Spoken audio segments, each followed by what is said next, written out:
இருபெரும் திராவிட கட்சிகளால் செய்ய முடியாததை நம்மளாலையும் கண்டிப்பா செய்ய முடியாது அப்படிங்கறது தெரிஞ்சிருந்தோம் மக்களுக்கு போலி வாக்குறுதிகளை கொடுத்து ஏமாத்தி ஆட்சியை பிடிச்சிருக்கீங்க அப்படின்னு தாவேக அரசு மீதும் முதல்வர் விஜய் மீதும் கடுமையான குற்றச்சாட்டுகளை வைத்திருக்கிறார் இந்த பெண்மணி. நான் இந்த ஆட்சிக்கு சப்போர்ட்டா அந்த ஆட்சிக்கு சப்போர்ட்டாலாம் பேசல, பொதுவாக என்னுடைய விமர்சனங்களை பதிவு பண்றேன் அப்படின்னு நியாயமான சில கேள்விகளை கேட்டிருக்கிறாங்க. நீங்களும் பாருங்க, உங்க கருத்துக்களையும் பதிவு பண்ணுங்க. ஆட்சிக்கு வந்த அடுத்த நிமிஷம் தமிழ்நாட்டில் எல்லா இடத்துக்கும் அனைத்து அரசு பேருந்துகளிலும் கட்டணம் இல்லாமலே போகலாம். வணக்கம் மக்களே, நீங்க பார்த்த இந்த வீடியோ காட்சி என்பது நம்ம தமிழக முதலமைச்சர் தேர்தல் பிரச்சாரத்தின் போது டிவிக்கு ஆட்சி அமைந்த அடுத்த நொடி தமிழகம் முழுவதும் நீங்கள் இலவசமாக பேருந்துகள்ல பயணம் பண்ணலாம் அப்படின்னு சொன்னாங்க.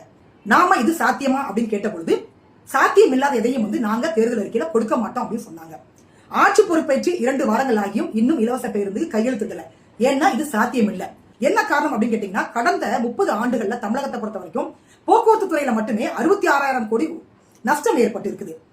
தமிழகத்தை பொறுத்த வரைக்கும் 22,000 அரசு பேருந்துகள் இருக்குதுங்க. தனியார் பேருந்துன்னு எடுத்துக்கிட்டீங்கன்னா ஒரு 4,000 இருக்குன்னு வச்சுக்கோங்களேன். அப்ப இந்த விடியல் பயணம் கொடுத்தாங்கல்ல, அதுல ஒரு 7,000 பேருந்துகளை ஒதுக்கிட்டாங்க.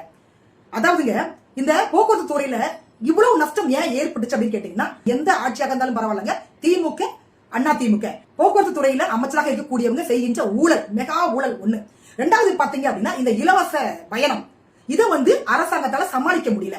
மூன்றாவது பெட்ரோல் டீசல் விலை உயர்வு. நான்காவது சுங்கச்சாவடி கட்டணம்.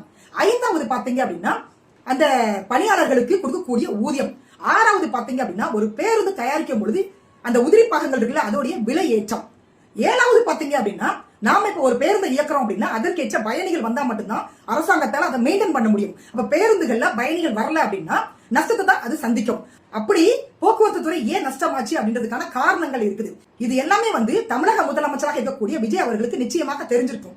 ஏன்னா தெரியாமலாம் தேர்தல் அறிக்கையில வாக்குறுதி கொடுக்க மாட்டாங்க. இலவசங்களை கொடுத்துதான் நீங்க திராவிட கட்சியில் மக்களை ஏமாற்றி ஆட்சியை பிடிச்சிங்க அப்படின்ற ஒரு குற்றச்சாட்டை முன் வச்சுட்டு நீங்க இலவசங்களை அறிவிச்சிருக்கீங்க. போக்குவரத்து துறையில் உள்ள நஷ்டம் இருக்குன்னு தெரிஞ்சும் கூட எப்படி நீங்க இலவச பேருந்துக்கு நீங்க அனுமதிக்கலாம்? அப்ப நீங்களும் திராவிட கட்சிகள் மாதிரி மக்களை நீங்க ஏமாத்திருக்கீங்க. நான் இந்த கட்சி அந்த கட்சி நான் பேச வரவே இல்லை.